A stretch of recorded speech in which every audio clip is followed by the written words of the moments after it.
A necessidade de agradar é uma prisão invisível. Você acha que está sendo gentil, compreensivo, educado, mas, aos poucos, começa a perder algo precioso, a própria essência. E quando percebe, já vive tentando ser a versão que os outros esperam, e não a que você realmente é.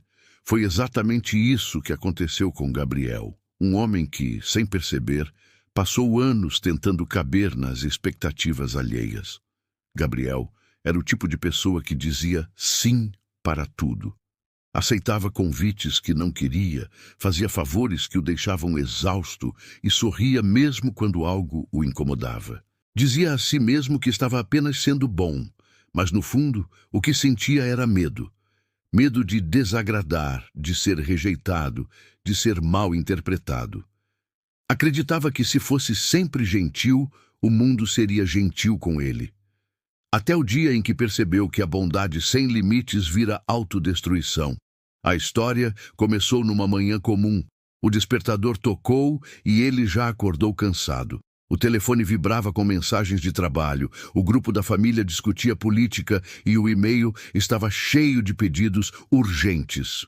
Entre um café e outro, percebeu que a última vez que tinha dito não para alguém havia sido há meses. Olhou o reflexo no espelho e, pela primeira vez, não reconheceu aquele homem. Era como se o rosto carregasse a expressão de alguém que passou a vida tentando ser o que o mundo queria que ele fosse. No trabalho, o chefe o elogiava por estar sempre disponível.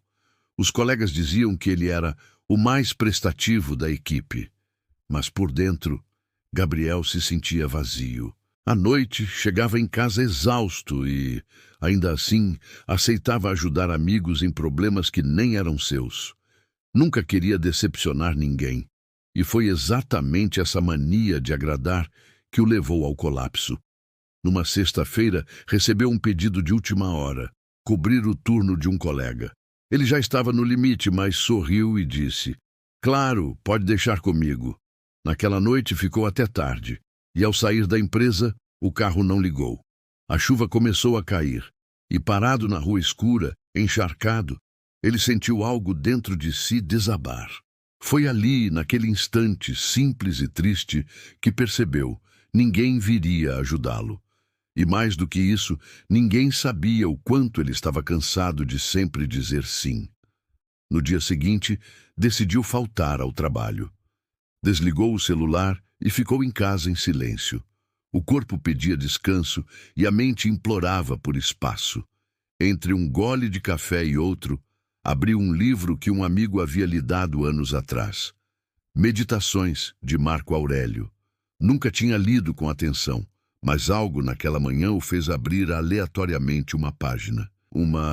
E lá estava a frase que mudaria tudo. A alma se torna aquilo com que ela se alimenta. Ele releu a frase várias vezes. Se a alma se alimenta do que permitimos, o que ele vinha oferecendo à própria alma? Cobranças, expectativas, medo, culpa. Percebeu que, tentando ser amado por todos, tinha deixado de amar a si mesmo. Nos dias seguintes, começou um exercício simples: dizer não pelo menos uma vez por dia. No início, foi difícil. Quando uma colega pediu ajuda, ele hesitou, mas respondeu: "Hoje não consigo." Sentiu culpa, desconforto, quase quis voltar atrás. Mas pela primeira vez, percebeu que o mundo não acabou por causa de um não. As pessoas seguiram suas vidas, e ele, pela primeira vez, sentiu leveza. Foi nesse período que começou a estudar mais sobre o estoicismo. Descobriu que Epicteto dizia: "Tente agradar apenas a si mesmo, e você será livre." Essa frase o acompanhou por semanas. E quanto mais refletia, mais entendia o quanto tinha vivido como prisioneiro da aprovação dos outros. Uma tarde, saiu para caminhar no parque e encontrou Helena, uma amiga de infância. Conversaram sobre a vida e ela comentou: "Você parece mais calmo, diferente." Ele sorriu. "É que parei de tentar agradar todo mundo." Ela riu, sem entender totalmente, mas ele sabia o peso que havia por trás daquela frase. Parar de agradar não era rebeldia, era libertação. Mas o verdadeiro teste ainda viria. Alguns dias depois, o chefe o chamou para uma reunião. Queria que Gabriel assumisse um novo projeto. Seria mais trabalho, mais pressão e menos tempo para si. Por reflexo, ele quase respondeu sim, mas respirou fundo e disse: agradeço pela confiança, mas desta vez não posso assumir. O silêncio na sala foi desconfortável. O chefe franziu a testa, surpreso, mas Gabriel permaneceu firme.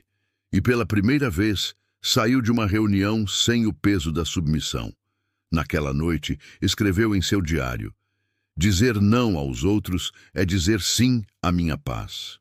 A mudança não foi imediata. Algumas pessoas se afastaram, outras criticaram. Você está egoísta, diziam. Mas no fundo ele sabia que o egoísmo verdadeiro era viver tentando ser o espelho das expectativas alheias. Aos poucos, descobriu que o respeito dos outros nasce quando você começa a se respeitar. Certo dia, visitou a mãe, Dona Celina, uma mulher simples e sábia. Enquanto tomavam café, ela o observou e disse: filho, eu sempre soube que você tentava ser bom demais. Mas o bom de verdade é aquele que faz o bem sem se perder. Ele sorriu. Era exatamente isso. Fazer o bem sem se perder. A partir daí, Gabriel começou a reconstruir a própria vida com base em uma nova filosofia. Ser verdadeiro é mais importante do que ser agradável.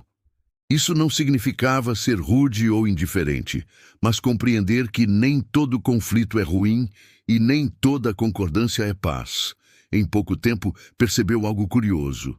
Quando parou de tentar agradar, começou a atrair pessoas mais autênticas. Amigos que o respeitavam pelo que ele era, não pelo que ele fazia por eles.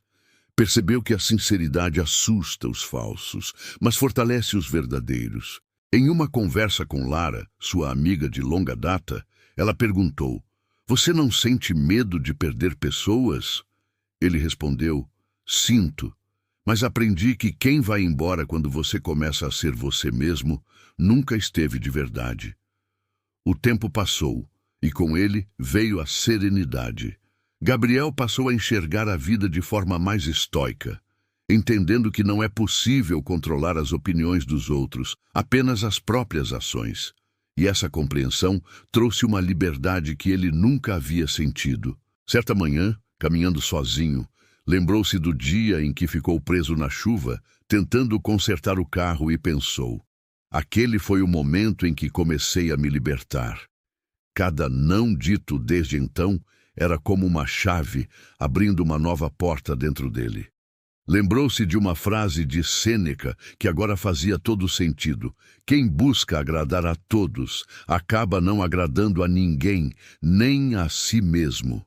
E entendeu que a aprovação é um vício perigoso. Quanto mais você busca, mais se perde. Um dia, um antigo colega de trabalho o encontrou e disse: você mudou, antes era mais acessível. Gabriel respondeu calmamente: não mudei, só aprendi a escolher onde coloco minha energia. O outro sorriu sem entender, mas ele não precisava mais explicar. Hoje, quando se olha no espelho, Gabriel enxerga alguém diferente. Não perfeito, mas inteiro. Aprendeu que agradar a todos é impossível, mas viver em paz com a própria consciência é o maior dos possíveis. Parar de agradar não o tornou mais frio, e sim mais real. Porque a autenticidade assusta quem vive de máscaras, mas atrai quem reconhece a verdade. Em um de seus últimos registros no diário, escreveu: a paz chega quando você entende que não precisa ser amado por todos, apenas ser fiel a quem você é. A jornada de Gabriel é, na verdade, a de muitos de nós. Crescemos acreditando que ser bom é nunca decepcionar, que dizer não é egoísmo e que discordar é falta de amor. Mas o estoicismo nos ensina o contrário, que a virtude está em agir conforme os próprios valores, não conforme a aprovação dos outros. E se há uma lição que ele gostaria de deixar, é essa: você não é responsável pelas expectativas que criam sobre você. Cada um vê o mundo com os próprios olhos, e tentar caber em todas as visões é o mesmo que desaparecer.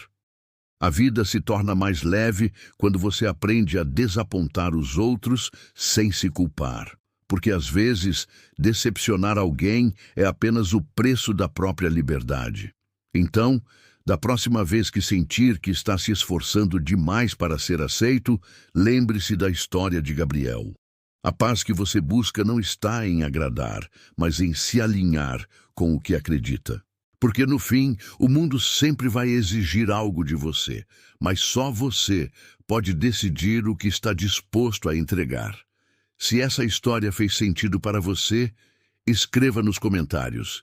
Eu escolho ser verdadeiro. Curta este vídeo, compartilhe com alguém que precisa ouvir isso hoje e inscreva-se para continuar aprendendo a arte de viver com serenidade, propósito e liberdade interior. Porque, quando você para de tentar agradar todo mundo, finalmente descobre quem realmente é.